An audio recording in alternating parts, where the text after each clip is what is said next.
Liu Shimei a découvert qu'elle était séropositive en 2004.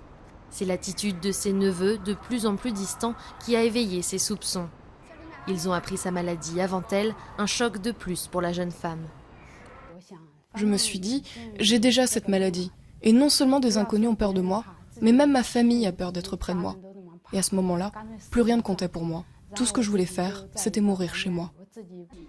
La jeune femme de 27 ans a grandi dans une ferme de la province du Henan dans le centre de la Chine.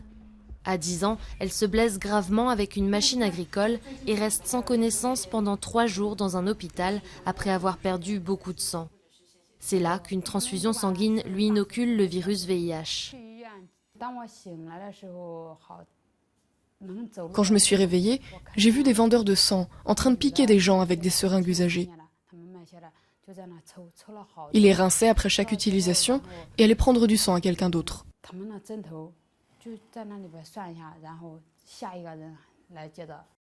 La Chine compte environ 780 000 personnes infectées par le virus VIH. Selon un rapport d'ONU-SIDA publié l'année dernière, presque 7% d'entre elles sont des anciens donneurs de sang ou ont reçu une transfusion sanguine. Les 2 tiers auraient été infectés par voie sexuelle, un quart en s'injectant des drogues. Tous sont stigmatisés, discriminés, surtout lorsqu'il s'agit de trouver un emploi pour lequel une visite médicale est obligatoire.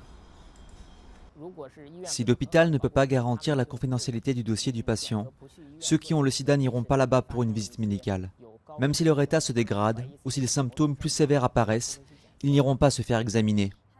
En Chine, la majorité des personnes infectées par le virus font de leur maladie un secret bien gardé. Liu Shimei, elle, n'a pas voulu se taire.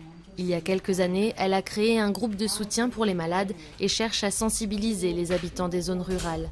Mais dans un pays où le nombre d'infections est en augmentation, les mentalités vont devoir évoluer pour que Liu et les autres victimes du sida puissent recevoir la justice et le soutien qu'ils recherchent.